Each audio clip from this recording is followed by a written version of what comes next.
All right, it looks like we're live. Welcome, everybody. My name is Brian Fretwell. This is the Finding Good podcast, and we are live on YouTube and on StreamYard. And most of you will likely be listening to this on recording. But the Finding Good podcast is a podcast I started a couple of months ago without a full understanding of what we were going to do. My background is in the science of connection in neuroscience, and my passion is helping people understand how important connection is in our lives. It's a lesson I had to learn the hard way. Spent most of my life feeling disconnected and lonely and having no idea that that's what was going on or that's what I was feeling.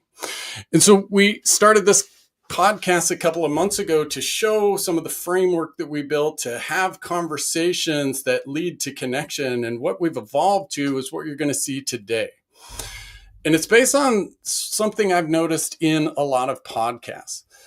I listen to a lot of podcasts that talk to leaders or talk to people that have overcome big challenges or talk to people that have made major changes in the world.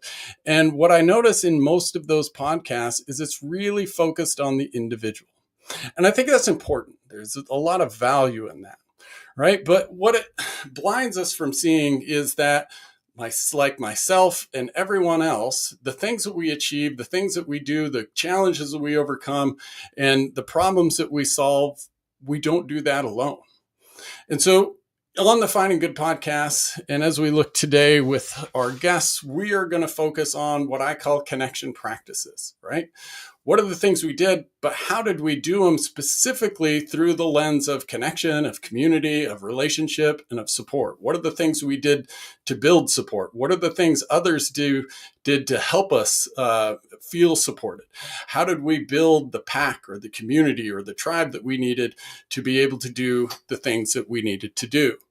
Now, what I'm excited about today is the guests we have today is Lindsey T.H. Jackson and Jay Alba. Now, I met Lindsey on the podcast, her own podcast, a couple of weeks ago. Actually, a couple of months ago. I've been on there twice. And what I noticed in Lindsey and Jay's interactions was a sort of synergy that, if I'm honest with you, I sort of envied. Well, I didn't sort of envy, I do envy. For me, I teach connection. I talk to people all the time. I'm really good at making people feel seen and heard. I'm not always that great at helping people work with me. I tend to isolate. I tend to, and Ren's in the backstage kind of laughing because she's had to deal with that a little bit, right? But even at home, I struggle with that sometimes. And so with Lindsey and Jay, I just really noticed this kind of synergy in their interaction. And so what we're going to do today is talk about the business they've built, talk about some of the challenges that they've overcome and goals that they've achieved, but again, through the lens of connection. Now, before we bring them on, I'm going to go ahead and read the bio of each of them. So Lindsey T.H. Jackson, is a visionary systems thinker, executive coach, and embodied futurist working at the intersection of trauma healing, leadership development, and cultural transformation. As the founder of LTHJ Global and host of the Unlearning with Lindsey T.H. Jackson, which is a pretty awesome podcast, I was on it myself, she is committed to removing the internal and systemic barriers that prevent individuals and organizations from reaching their highest potential. Through her workshops, through her signature methodologies, the Enneagram of Bias, and I, We, Us leadership framework, and her lived experience as a Black woman, mother, artist, and researcher, Lindsey helps leaders align their values with their behaviors, not as performance, but as practice. And Jay will be joining us as well. And Jay is a senior project manager at LTHJ Global and co-founder, playing a pivotal role in the firm's growth. She is Lindsey's right-hand woman in all things, having built the consultant firm's core operations and helped the company through multiple stages of growth. She is also the producer of the Unlearning podcast. And so welcome, both Lindsey and Jay. And I want to just say from the beginning, I want to just thank you both from the beginning of so what you all don't know is on the last podcast, I kind of reached out and said, hey, I have this idea of approaching the podcast and approaching it through the lens of connection and talking about that. But I also sort of like just tossed out the idea of like, hey, can we talk to both of you? At which point, I think Jay's eyeballs almost came out of her skull, right? Like there was a bit. I know that there, and I'm kind of expecting that little. There's a people like me, and I'll assume to a degree like Lindsey that like we kind of crave the stage, right? Like I'm more comfortable on stage often than I am one on one, right? And and we're generally have someone around us that is the opposite, right? That would just like, I just as soon never be on this stage if I can be. And I had a feeling like, Jay, that was your personality. So when I said that, so I want to thank you both for like, stepping into a new kind of different, maybe approach to the conversation. Yeah. So, but I want to start with like, I wrote it down here. I think that in reading about the business and what you've done, I have my interpretation, but I would really love to start with sort of both of your explanation of what you've built together. Are you going to make me go first? Yeah, sure, because you've talked now. Now you have to. No, okay. I knew that Lindsey was going to say, Jay, you want to go? I think we built a sort of leadership development consulting firm that helps people reach their highest potential. And we do that through trying to create a space where people feel safe to explore even like the parts of themselves they don't want to look at. And also we do that through creativity, which is like what our podcast is. Lindsey is a great storyteller, and one of our values as a company is creativity. So everything we do has this kind of foundation of grace and creativity. Yeah. I'm curious, Lindsey, how is it to listen to that? Well, Jay is an amazing writer. So to hear her say that I'm a storyteller is quite shocking because, hearing somebody who is so skilled at something give you that compliment. Yes. So, we've been at this for a long time. I think the invitation to this conversation today, the first thing that came to mind is that we've built relationships. We've built relationships, and we've built relationships inside this company. We've built relationships outside of this company, and people happen to also subsidize our lifestyles that come from those relationships. So maybe that's kind of where I'll start. I want to start with, in what you've built, like maybe from the beginning, like that, like you talk about being built off relationship. Where did the two of you's relationship start? Was it that I posted? Was that on LinkedIn? No, that was on Emerson Mafia. Emerson Mafia? What is that? Is that Facebook? Oh my God. I can't figure out how to log into my Facebook anymore. So at the time, almost 7 years ago. Oh my God. Wow. I think maybe even longer. Go on. It might be 7 years ago. I want to say 2018, which is wild. Yeah. I was workshopping an idea for a fashion tech platform.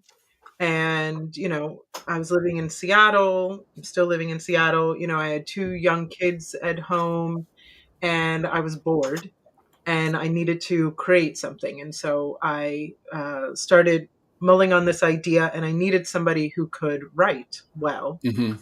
And so both of us went to Emerson College, which is in Boston, Massachusetts. And I must have stumbled upon the Emerson Mafia, which is an online alumni club, Yeah. right? And put out an ad searching for some writers. And I think 3 came back, right? Because remember, there was that other woman that worked with us for a little while. No, I don't remember. I was like, I'm the only one that matters. Oh. who's the old one now? I don't remember. Yeah. There was another woman and they were both writing, but you were living in LA at the time, right? Yeah. Yeah. Say more about that. Okay, so I was Emerson College is kind of like a film school. That's like one of their biggest programs. So I was living in LA, just trying desperately to get any job, any job that would have me. And I was like 22, 23, working multiple jobs, and it's kind of like every job interview is kind of like a first date where like it's for 99% of the time it's going to go horribly, but you still got to do it anyway. So I see this job post. I know that writing is one of my strengths, and it's also something I want to do more of. So I apply for it. And it was a job interview unlike any I'd ever had before. Like I came prepared to be like, I've written for this, and I can definitely do it in whatever amount of money that you want to pay me. And instead, Lindsey and I talked for like just about anything. We talked about, the Asian American experience. We talked about sexism. We talked about like, there was something that like ended up being like a blog post that I ended up writing, but we started talking about all these like topics like comedy and like race identity or something like that. And we were supposed to be online for 30 minutes, but we ended up talking for an hour.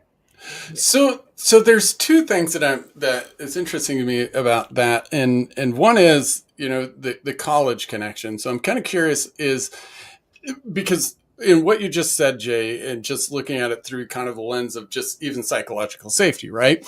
Like you both jumped into a pretty high level conversation right out of the gate. And I'm curious, like, what allowed that to happen? I'm curious on one, from Lindsey, like was looking at the Emerson Mafia about like, was that about like efficiency? Here's just one other place to look, or was there part of like, I'm looking for something that maybe someone from Emerson might have? Is there like a familiarity in that? And then Jay, for you as well, was the college part, oh, just one more place I can put my resume, or was it, did that, or what else played into that ability for you both to have that sort of higher level conversation so quickly?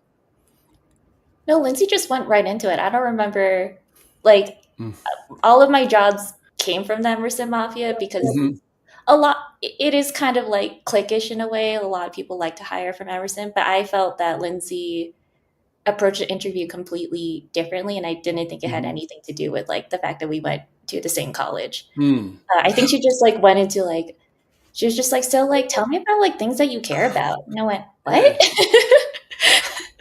So what allowed you to be comfortable enough to answer that? Because I think, a lot of people can get that question and like, I can perform that answer, right? I care about, whatever I just read on your LinkedIn bio, right? But it sounds like it was much more authentic for you. And so I'm curious what allowed you, what created that kind of comfort or confidence or whatever it was for you. I think that, I care about a lot of things passionately. So like, tell me, so if you tell me like, what's your favorite book? I'll be like, let me tell you, I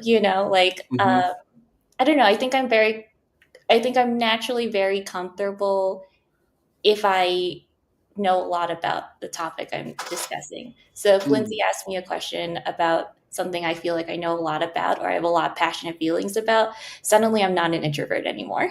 Suddenly I'm like, I've been waiting my whole life for you to ask me this question. I'm quiet because I want this conversation with me. Say that again, Lindsey.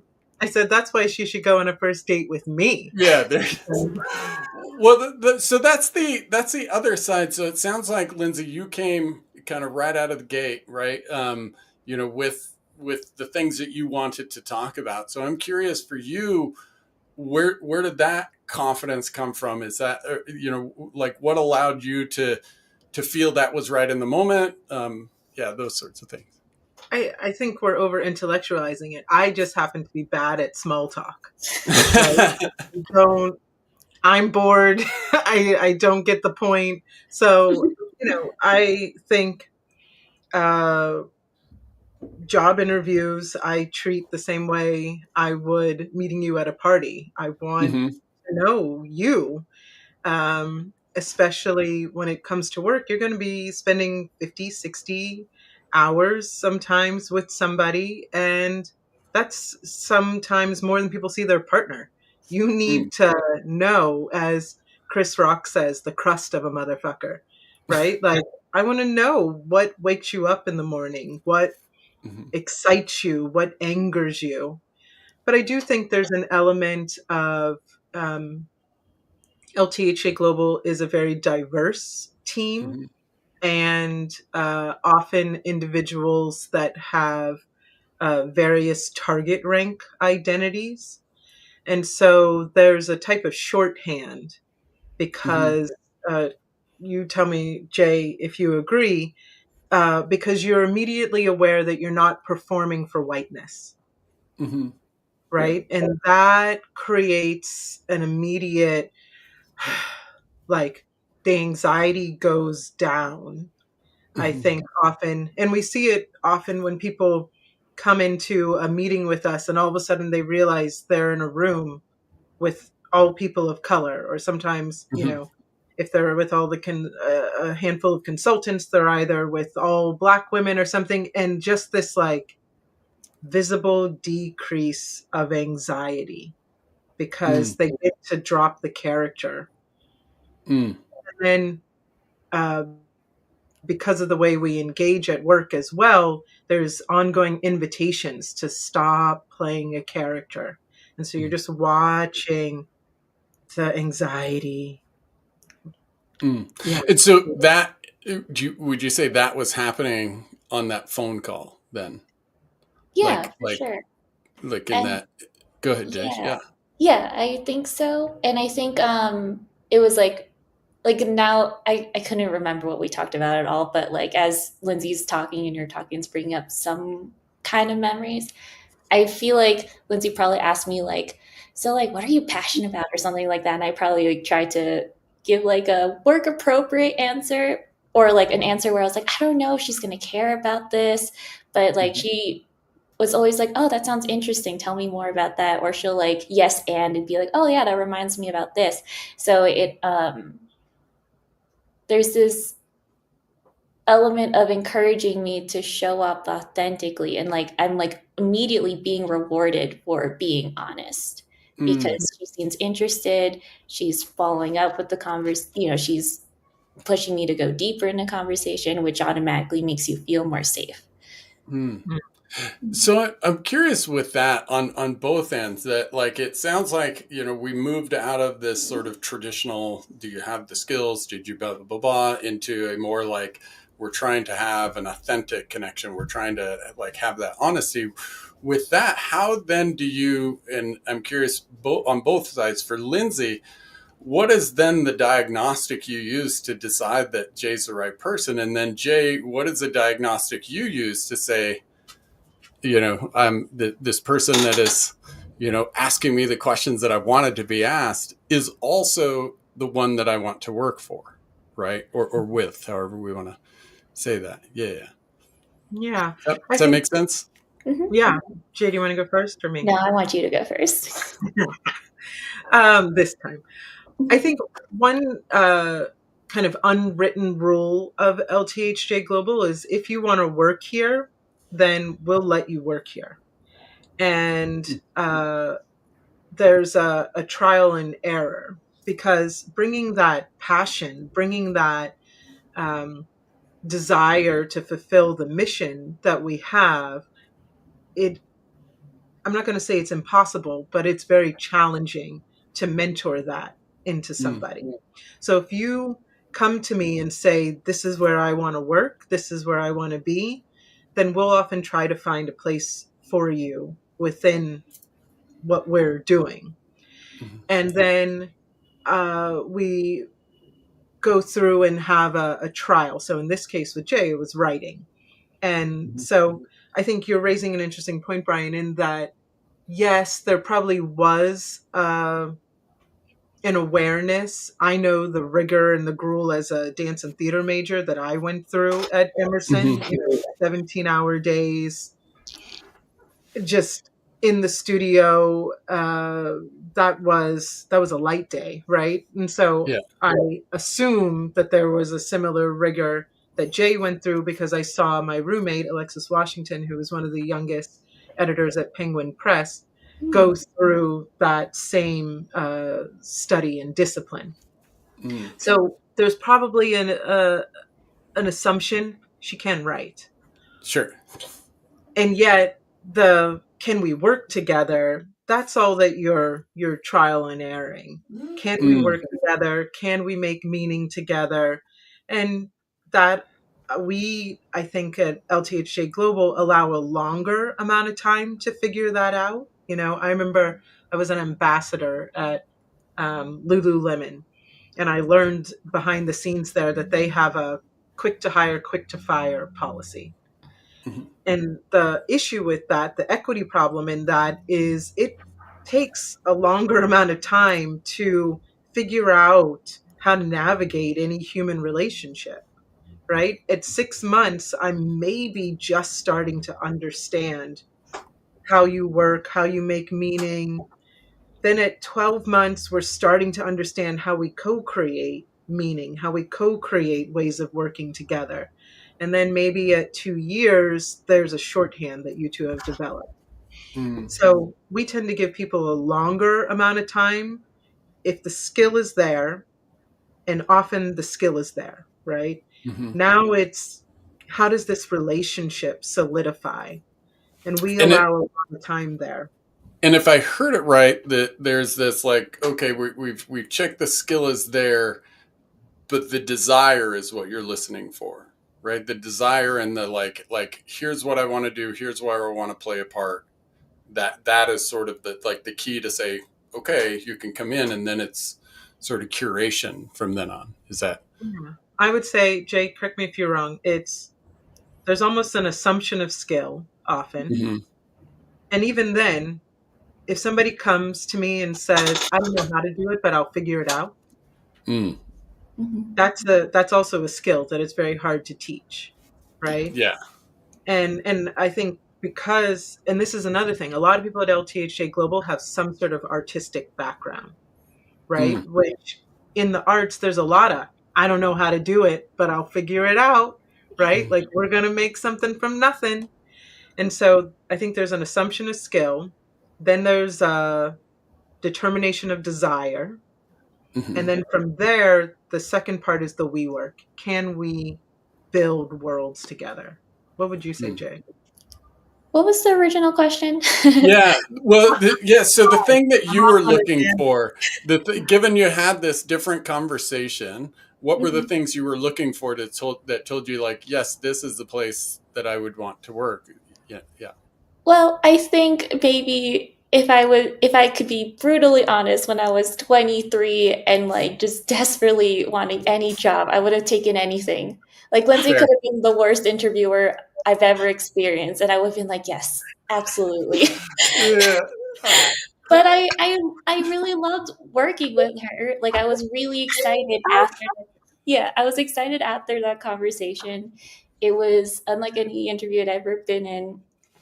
Just like being someone, like talking to someone who has had such passion. Oh, I don't know what that was, but talking to someone who had such passion, and also someone who seemed to want to encourage my passions. That was unlike anything I had experienced in my previous like job experience. And like later when I don't think I at the time I didn't appreciate how amazing Lindsey was as a boss during those early days, because Mm-hmm. I was working so many different gig jobs at the time, and I didn't have enough writing experience at the time. But later, I would look back on that and be like, that was the best writing job I ever had. Lindsey gave me the most freedom. She also kind of um, she paid me the most out of every writing job I've ever had.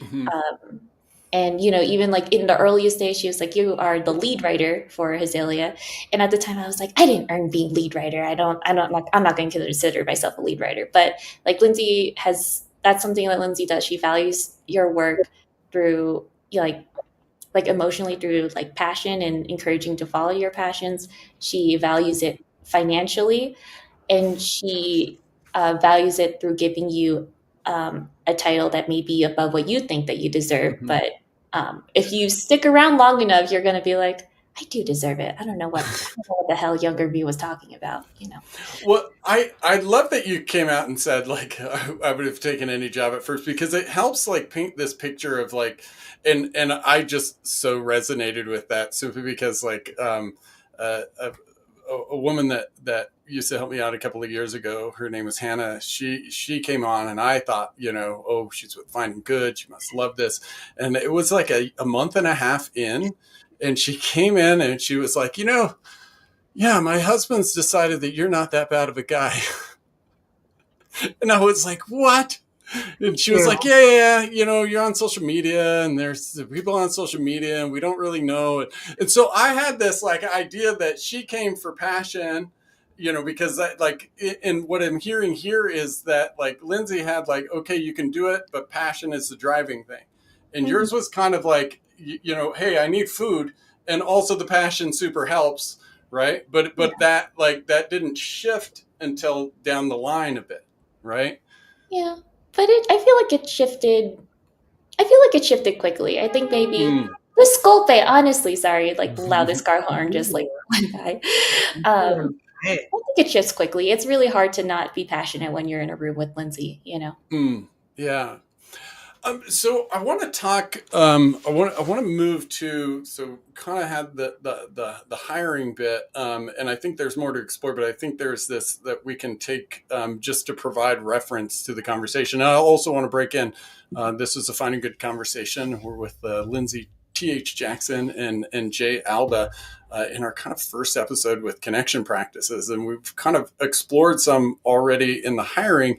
I want to move to really where I think connection practices kind of can become overlooked, but where they have the most impact. And that is, you all have worked together, it sounds like 7 years now. Yeah. There was a Yeah. break in between, but it was probably like a year for the first time around, and then now it's gonna be it's been 4 years. It's gonna be 5 in November. Yeah. So if each of you had to define, so I wanted you to do this individually, just to see, right? What was the biggest challenge you got over together? What would you say it was?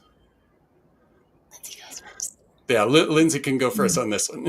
Oh, I have to think about that. Also, I want to clarify that I was always passionate. It's just that, like, when you're trying to pay your rent and you just need any job, but like Yeah. very quickly Well, you like well, I think realize like the passion is important. Like, I don't want Lindsey to think I'm just here for like the money. Well, I think though the other side of that, and from my perspective, is like it can be easy as the founder or the leader to think the passion is enough, and to not to not like acknowledge the realities of whether it's a financial situation or I'm just learning, I'm just starting this, like like or the personality that we likely need to offset us, that the passion is kind of secondary, right? Or the passion can quickly be secondary if the stability isn't there, right? Yeah. So if I get blinded into thinking everybody's just going to come and just love it and that'll be enough, that's sort of a danger. So hearing that, I think, is good for a lot of founders like me that think they're Yeah. Okay, cool. And Jay, what I would say to that is that I think we joke about it, but it's very true. Jay, what is it that you say? Oh, no, another periomenopause moment. Um, where you'll say like, oh, like Jay will be like, oh, I'm out for boozy lunch, or I'm out for, or we have this joke like that Jay will be, when we have clients that are taking too long to pay, Jay will be like, bitch, better have my money. Boom, clock, clock, clock. Yeah, like I have learned a great deal Mm, from Jay about standing up for the value that we provide and mm, making sure that our clients respect that value. Because in the past, I would have, kind of like, oh, it's okay, you can figure it out, or, cut costs or whatever. And I would say, Jay and our other team member, Tamika, and we had a team member, Joy Brungart, really have taught me so much about no, an hour of your time is worth this, an hour of our time is worth this, and we will deliver great value and we will be respected for that value. mm. And so Where there's did that come from for you, Jay? Like that ability to to bitch, give me my money. Is that what you said? It's like, or better I have my money, or yeah, well, I mean, so I started off in thinking that passion could be enough. Like, I went to film school not thinking I would be a millionaire. I yeah. thought I would create things and creative passions would be enough to fuel me. And what I learned is that being a starving artist is super overrated. Mm, I think art and passion can come out of struggle, but like the ability to actually put it down on paper, you need to take care of all your basic needs. You can't be worried about rent or um, like what groceries are on sale or something like that. And I think I became more bitch better have my money like once Lindsey hired me for as project manager at LTHJ Global, um, because it was during the pandemic. I was living at home, and also like having like what I thought was like a normal job in the sense that it wasn't like working on a film set or like doing something that I thought was like, oh, like this is my creativity, this is my passion. mhm. I was like, oh, having money is nice. Right. I was like, wow, I can order dessert today. Like that's wild.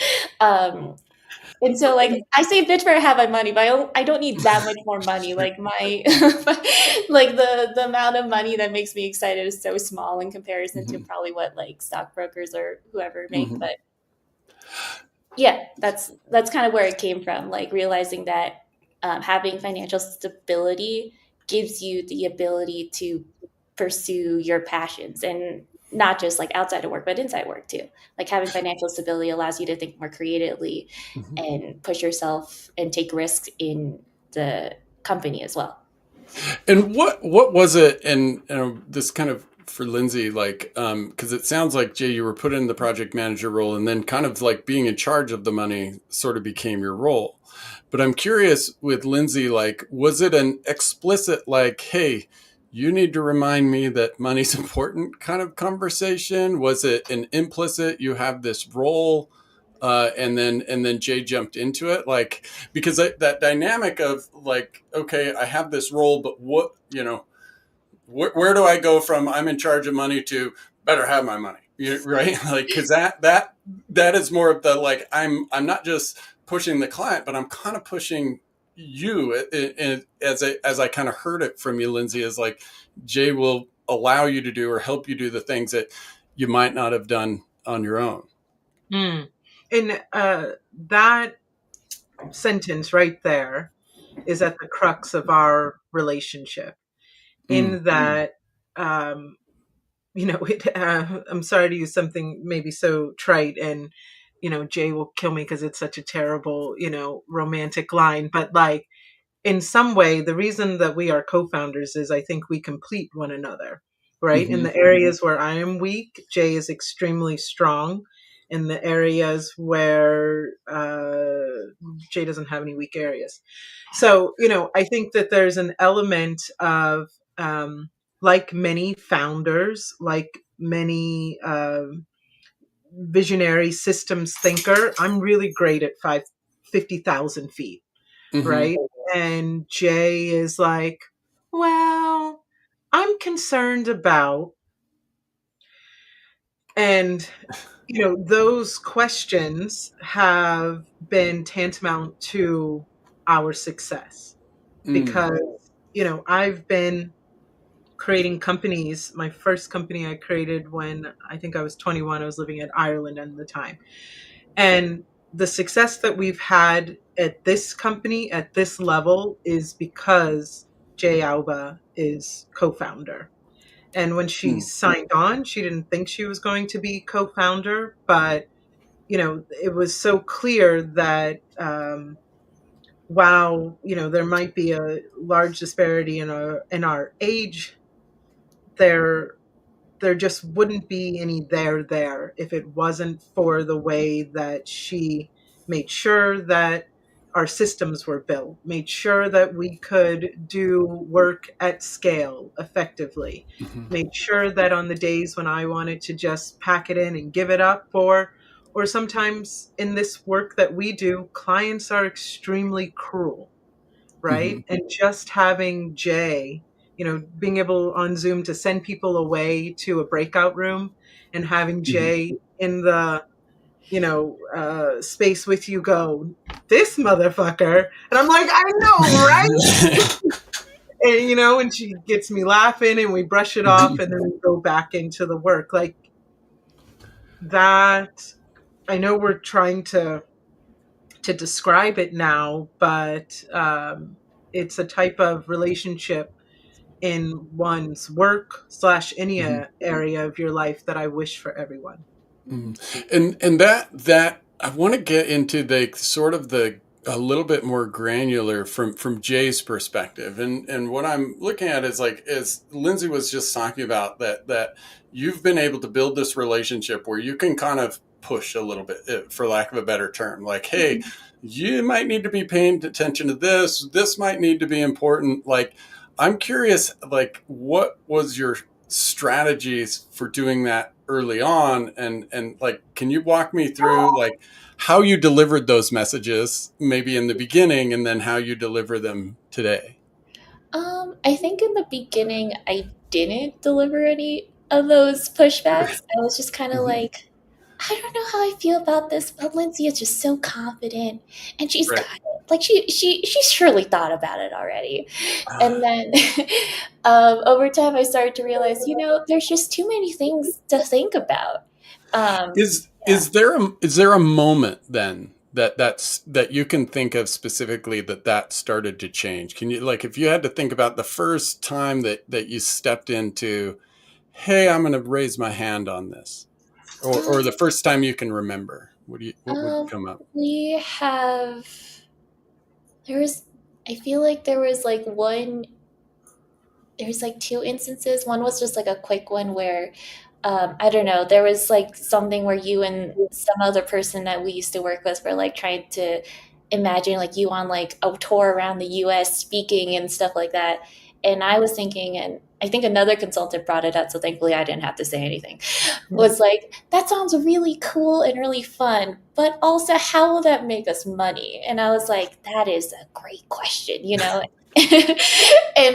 even though I didn't speak up in that moment, like seeing that, oh, Lindsey's Mm, excited about the possibility of creating things and doesn't always, she has too many things on her mind to think about all of the things practically, especially if they like take away from doing something that sounds really fun. So that was like the light bulb moment for me. I think so you probably, saw the behavior and you yeah, saw there wasn't a put, like, so that behavior that you saw kind of gave you permission, it sounds yeah. like. Mm. And then I think we've had a lot of challenges with our DEI, like I don't know if you would call it like it's like a learning platform. I don't know what we would call it at this point, but it's kind of like our software sojourn, which is currently where you can go through your own sort of DEI engagement, and it's for people who don't have the budget for the consultant services we offer.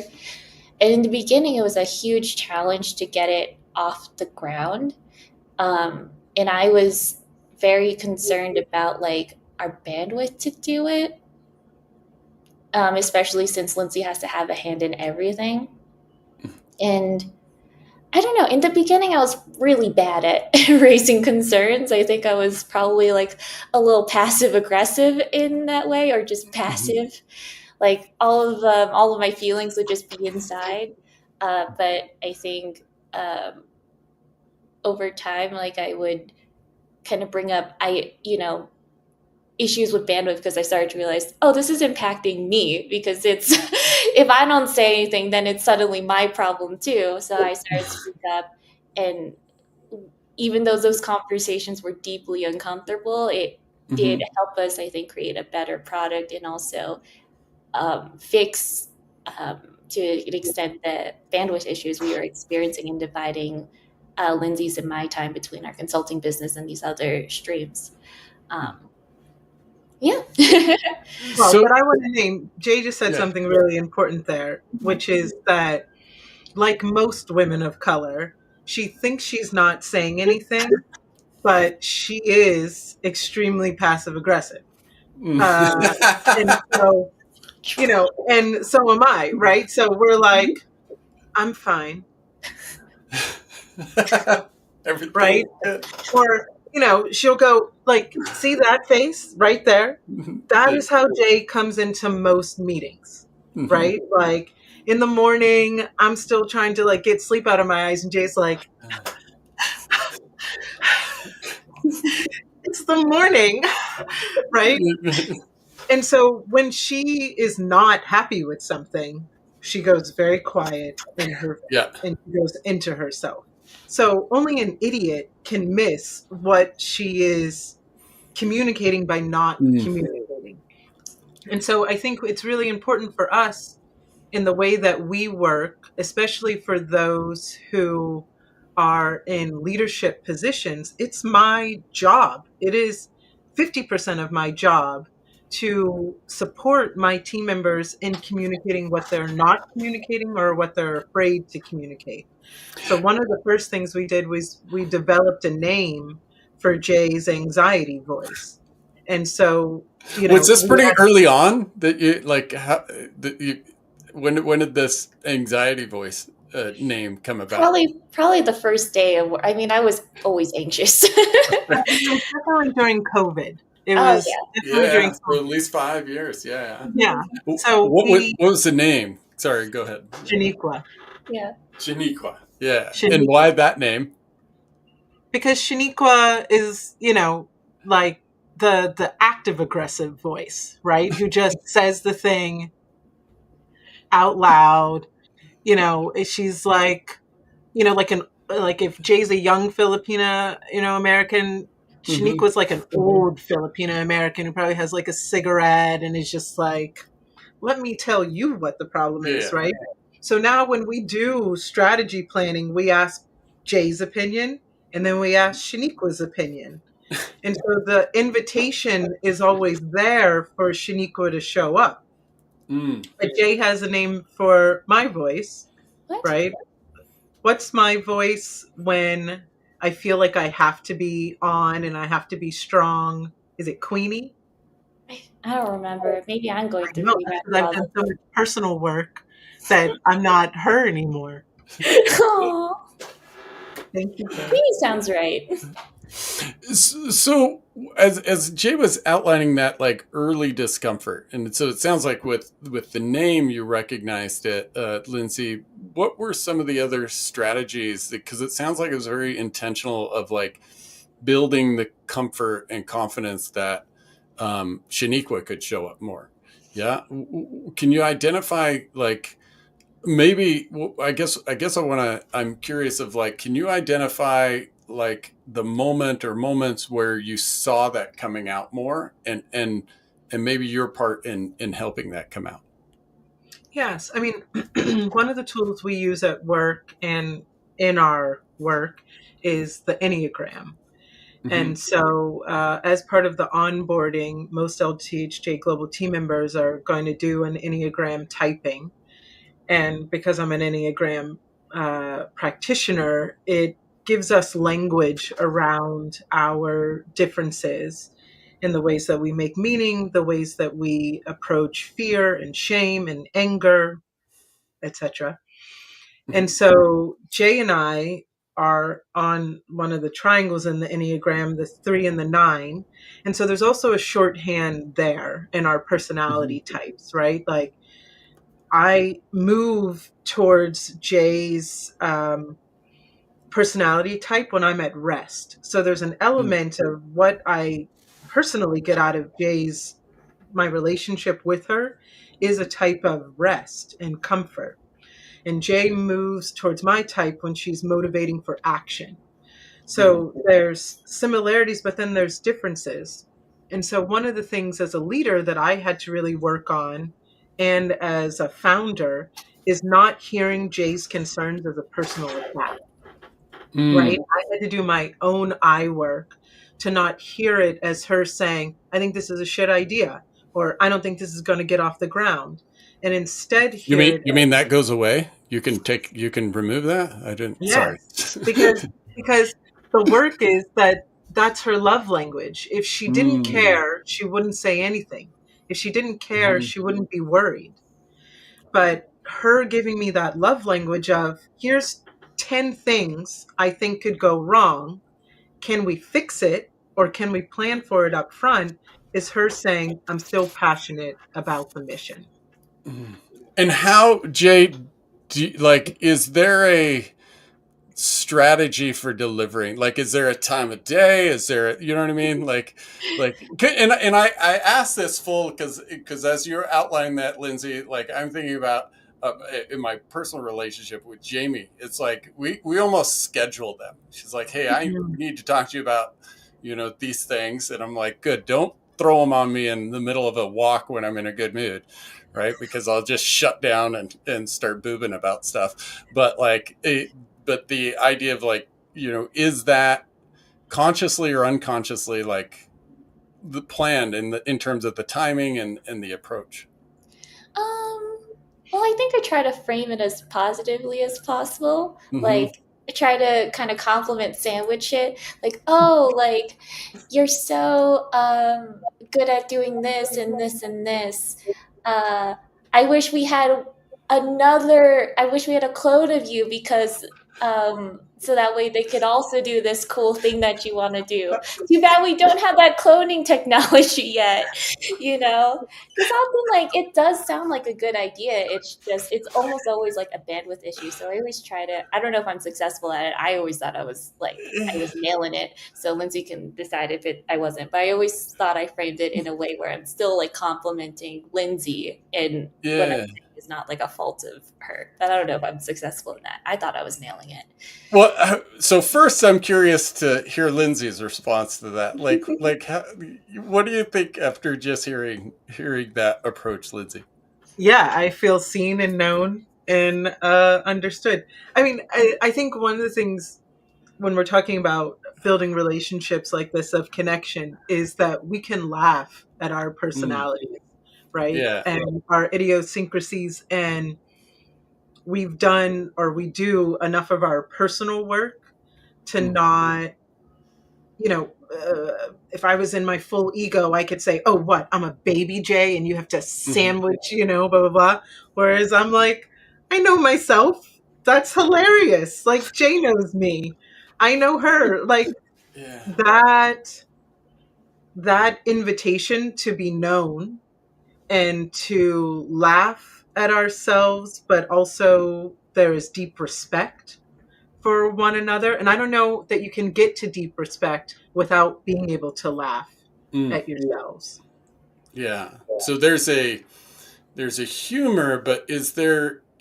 I may be just implying this on my own. That there seems to be a curiosity as well between you, and I don't know what is like driving me to pick that up, but when I use that word, Lindsey, curiosity, like how do you see that playing into your relationship? with Jay?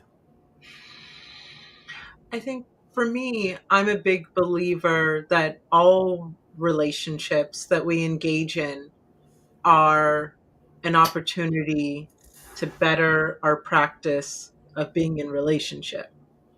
Mm. And so, what I learn, how I develop, how I challenge and grow within myself,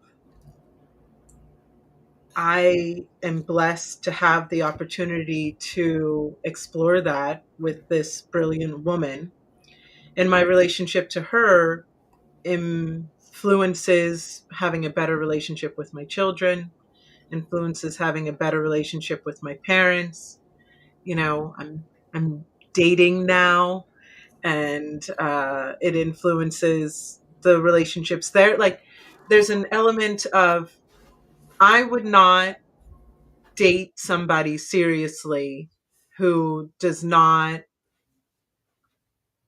teach me how to respect myself the way that Jay does. Mm. So is Right? Like, Jay taught me to take a lunch break by putting a lunch break in my calendar and telling me that I was not allowed to move it.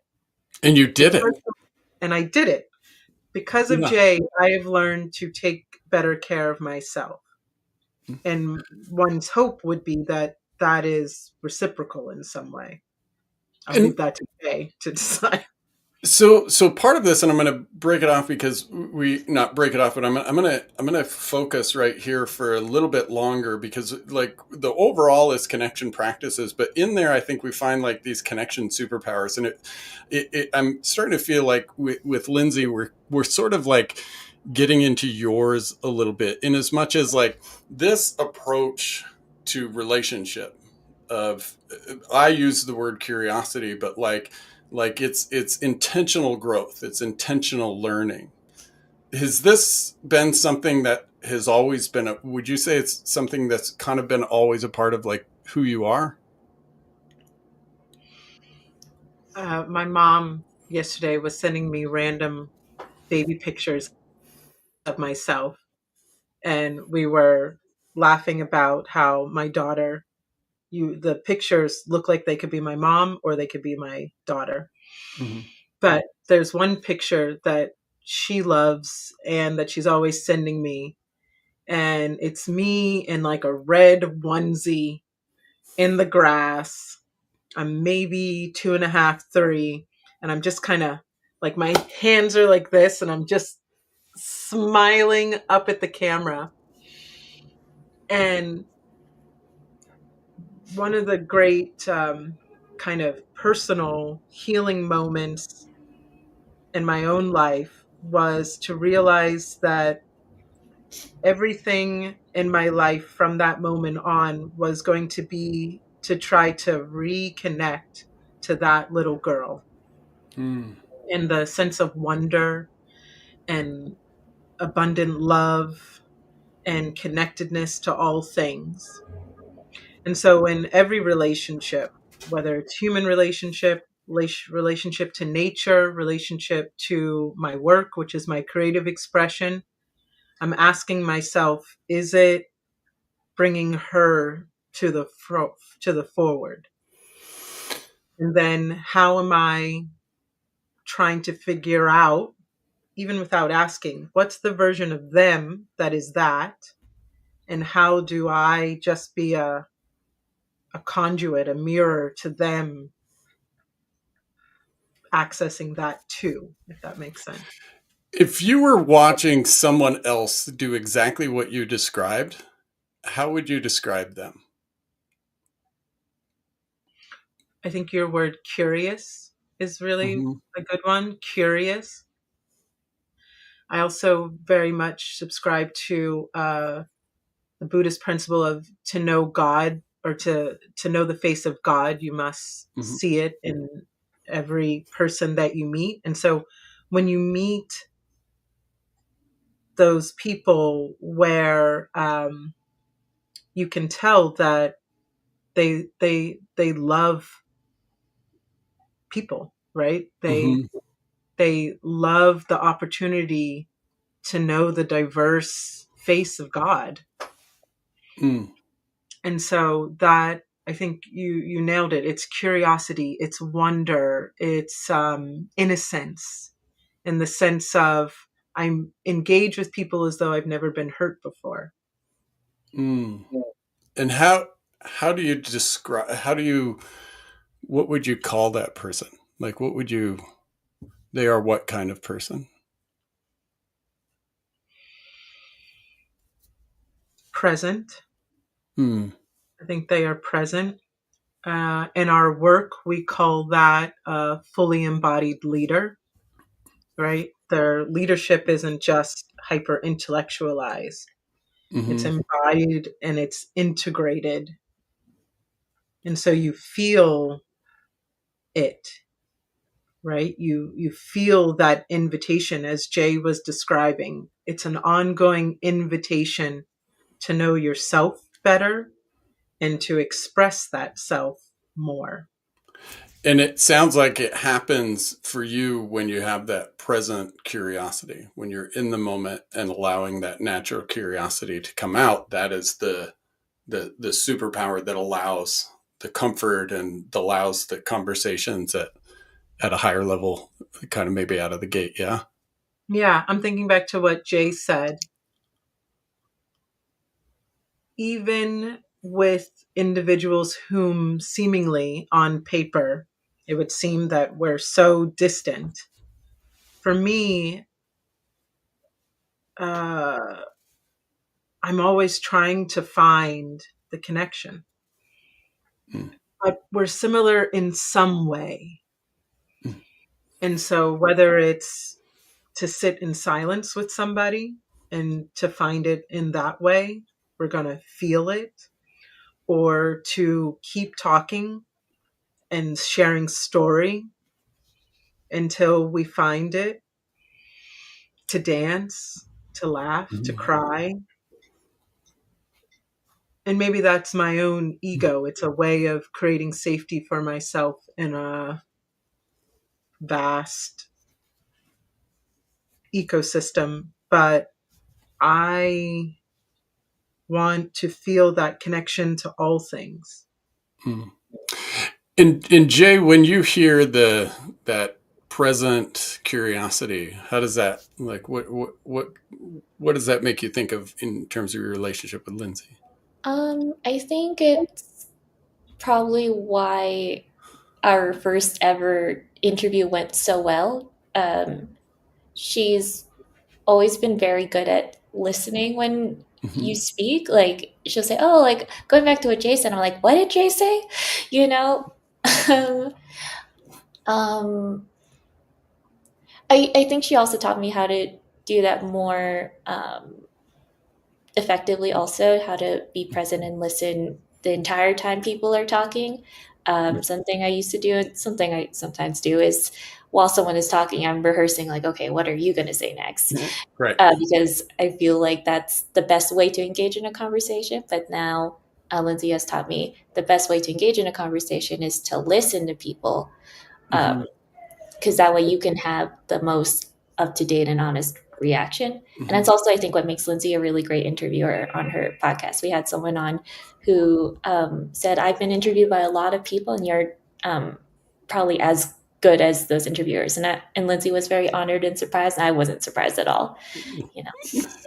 So I'm curious. I want to go into, like, kind of your superpower in this, and how that balances it, and starting with this, like, you as you delivered as I asked you about, like, how you deliver the information, and it was just so thought out. Like, well, maybe I'll start here, and then I'll give this here, and then I'll do this. Like, tell me about where that came from. Like, what is the underlying skill set there? About delivering feedback gently or just like So, thoughtfully. You so I actually think it's two parts. It's actually, how do you find out what you need to deliver? know? Mm. I had a job right before Lindsey where I was one of my main responsibilities was I had to pitch a news story to, Mm-hmm. like, because we were writing a newsletter about stories that weren't being covered in like the media at the time, or as strongly in the media. So I had to come up with, I had to find those news stories and I had to pitch them. So I got very good at knowing exactly what I was going to say and Mm-hmm. not rambling, just picking like, this person needs to know this, this, and this information. Like it was a very like it wasn't like a natural thing, but I just kind of aggressively got better and better at Well, speaking. that's the like delivering piece. Mhm. It sounds to me like there's this really natural ability in finding the things. Oh, Like, because what you just talked about is like you went and found the articles that weren't being written, right? And then in this relationship, it sounds like you find the thing that is being overlooked, or you find the like the financial thing that like somebody's not paying attention to. It sounds like you find, if it will, the missing pieces. oh, well, I think in definitely in that regard, I think it's pretty easy with Lindsey because we're so different that Mm-hmm. the things that she's focused on are like things that are not even in my realm of possibility. But the things that she's not focusing on, I'm like, surely she's thought about it. She's thought about it, right? And then I learned over time, oh, because we're so different, that's what we balance each other out. So I Mm-hmm. can say the thing that seems extremely obvious to me because it might not be to Lindsey. Well, and this is always where I know like we're actually tapping into somebody's strengths, because generally what happens is you say like, oh, everybody can do this, which is kind of what you just said a little bit, like, oh, it's there because Lindsey's not there. But I'm really curious, like just similar to as I asked Lindsey, like, is this ability to find the things that are missing something you've had like kind of your whole life? I don't know. I feel like I haven't had any other jobs that would have allowed me to blossom in that way. Yeah. I'm not sure. Do you have like siblings and stuff that you were keeping out of trouble potentially? I have a brother who is 17 years younger than me, so we're Oh kind of wow. like, Okay. yeah, Yeah. so we're kind of like only children. So I don't know if I Mhm. was like a good influence on him or anything like that. Yeah. Yeah, I don't know. So I'll dive into like you're being able to pick up the things that Lindsey is missing. What I do know, you but think maybe your it's like brain a is? writing thing. I don't know. Like maybe Tell it's me about that. Yeah. yeah, Yeah. Tell me about that. because like um, as someone who imagines a story like probably every minute of every day, like you're just thinking about something, an interesting thought, um, and often like you see the world in a way that's different from people who don't have that Mhm. creative desires. Like I always thought that was extremely normal, but I remember like in high school when I daydream, I just daydream in like full like novels I want to write. And I thought that everyone had that. So like one day I was like, I want to ask one of my friends like, oh, like what novel did you daydream about essentially? And they were like, what? And I was And was there like a lot of detail in that, like in that, that oh is what yeah, of I'm hearing. course. Like it's so what I'm hearing is like really detailed pattern recognition. Huh. I guess, yeah. I would Yeah. never have thought of that. I just, when you're in your own brain, you have no idea what Hmm. that is, that you just think it's your brain. Yeah. So when you think about it in terms of pattern recognition, is that sort of like, when you go and see a plan, like that's happening kind of right now, right? Yeah. Like, oh, I can see like three different ways this might blow up and three different ways it might be okay. Yeah. Is that I kind think of like a, yeah. yeah, I think What so. would, You're imagining all of the outcomes and then mm-hmm. especially like when you work with Lindsay so long, you start to think, I think that you start to see like very similar outcomes where it can go amazingly well, or we all burn out and we like fall into a pit of despair or something like that. And now I'm actually seeing like this, how you described how you deliver information to Lindsey of like, I'm going to bring it up and then I'm going to do this and to do this is like almost this math equation through which you created a pattern of delivering information. Is that a fair statement? I'm a big systems person, as clearly as I have built the systems within LTHJ Global. So yeah, Mm-hmm. I do think I like to have like, okay, at first I'm going to do this, and then I'm going to do that, and then I'm going to do that. I am not I'm not like an improv actor, Mm. And so that systems thinking actually gets applied to the person to person interaction. I think so. When it's a Yeah, difficult or like a challenging interaction, when sure. I have to give feedback, I'm like, okay, we're gonna Hmm. try to optimize for the best possible outcome. So we're gonna do the tried and true process. And is when the system feels like stable, like that calms you, Yeah, for sure. and then it's also the calm you provide others. Is that Yeah. fair? Yeah. What would you call that? What would you call that skill for you? Like, how would you? Again, I'll even ask it like I asked Lindsey. If you saw somebody else that had this like pattern recognition that saw in systems like this, what kind of person would you say they were? Or how would you describe them? I think that they would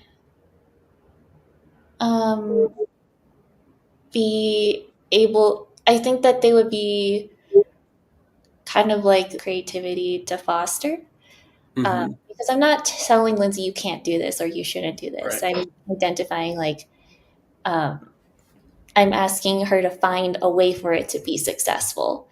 Mm. Like I don't think I'm like shooting down an idea. I do think I'm kind of yes anding it. So I think Yeah. so I think that's kind of like that's the kind of person you are. You're someone who allows um, other people's creativity to foster. Mm. You're like applying stability to belief, right? Like Yeah, we believe it can go here, but the pattern, the system underneath it, right? yeah, That's yeah. where you support. Yeah, Yeah. because like I said before, like if we don't have like for an example like financial stability in the business, we can't do any of these creative ventures because we don't have anything because it could fall apart.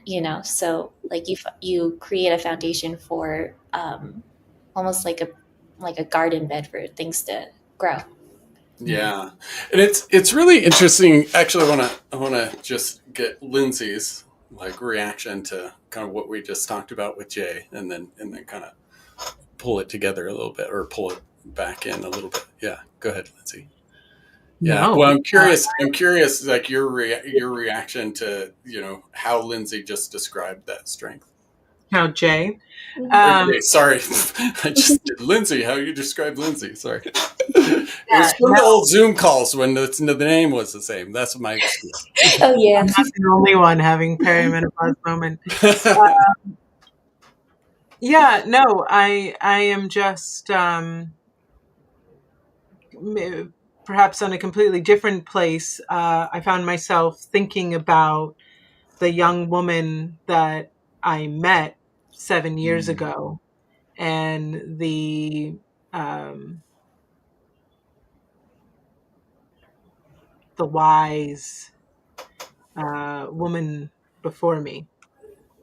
mm, yeah, and for me, as I was thinking through the conversation we've had here, it just in your kind of curious presence, and then Jay's sort of like systems thinking and ability to like provide stability to like really detailed pattern recognition. You almost can hear it now in those initial conversations, right? That these parts of you naturally coming out, right? Like the being able to start at the higher level was Lindsey's natural, again, curious presence, right? And then Jay looking for the system, like, okay, I can believe this, but I'm going to look for the stability in it, right? And so and allowing each other and giving each other different permission at different times to adapt those different styles and to it just I love how you just said it now, like really see the growth in that, right? Mhm. Like in the 7-year relationship, that in these what I'll call connection practices you've had, that you've both become more of who you are because of Mm, each other. Yeah. mm, yeah, yeah. And I think, unfortunately, well, let me say it from the other way and give ourselves a pat on the back. Fortunately, we believe this is the point of work, Mm, right? Uh, this is the point of Jay giving me permission to serve in the role of CEO and the leader that she reports to. That is an honor that I do not take lightly any day. And even in that, when I think back to 7 years ago, how I thought I had to fill that role, you know, one of the moments that stands out for me over the 7 years was Jay one day gave me permission to cry. And I would never have cried in front of my direct report. And she said, you know what, actually, Lindsey, if you would cry, it would allow me to feel closer to you. Mm. And, I'm very blessed that she gave me permission on that day, because later, when I was grieving the passing of a friend and I really had something to cry about, I had already been taught to do that. Mm. And so, you know, uh, going back to a question you asked before, like, is there one moment, I think over 7 years, like a rock in one of those rock tumblers, this relationship has many, many moments of polishing that Mm. has made it into the certainly pivotal gemstone in my life. But I think the thing, and Jay, I don't want to put words in your mouth, but I have the sense that there is as much attention into the quality of our relationship as there is to the quality of work that we produce for our clients. Mm.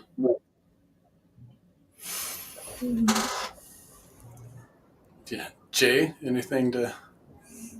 Nope. Lindsey said it just as beautifully. I guess also on the topic of crying in front of someone you work with, Lindsey also told me that it's okay to do that, you know, Mm. because I've probably cried in front of Lindsey a couple of times too, and probably in the past I would have been like, "Oh my god, that was so embarrassing," but Yeah. and Lindsey probably thought in the moment, "Oh my god, that's so embarrassing. I cried in front of Jay," but now that we've crossed that boundary, Yeah. it's made our working relationship and our personal relationships much better. And I just like kind of piecing it together, Lindsey. I just love how you said like this is the point of the relationship. Like should be the point of a working relationship, if you will, or you're at least like this is what we should strive for.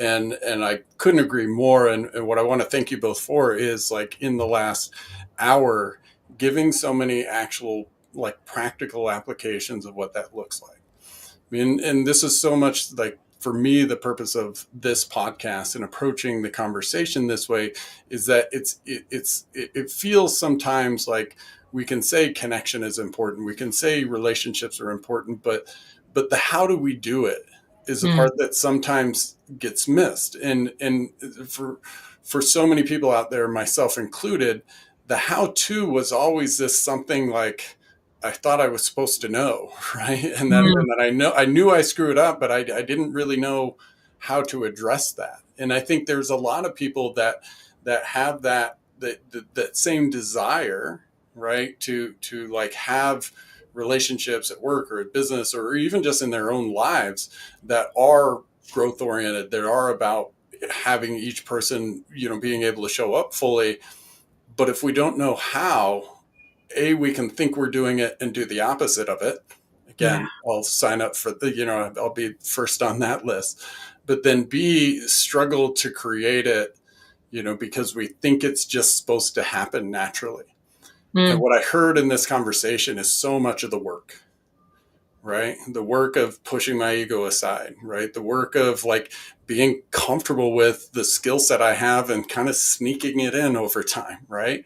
But also that the other work of having the courage to jump into an environment like this with each other, right?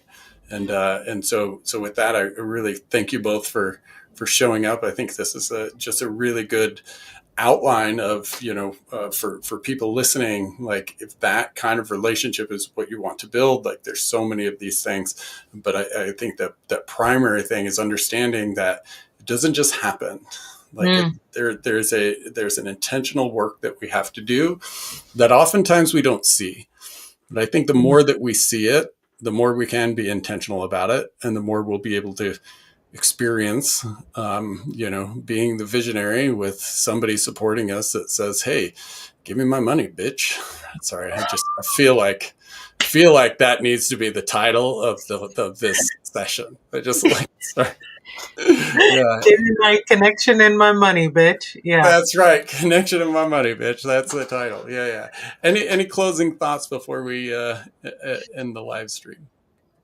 I think just as you were saying that, I think that there's still, unfortunately, an idea out there that it's either or.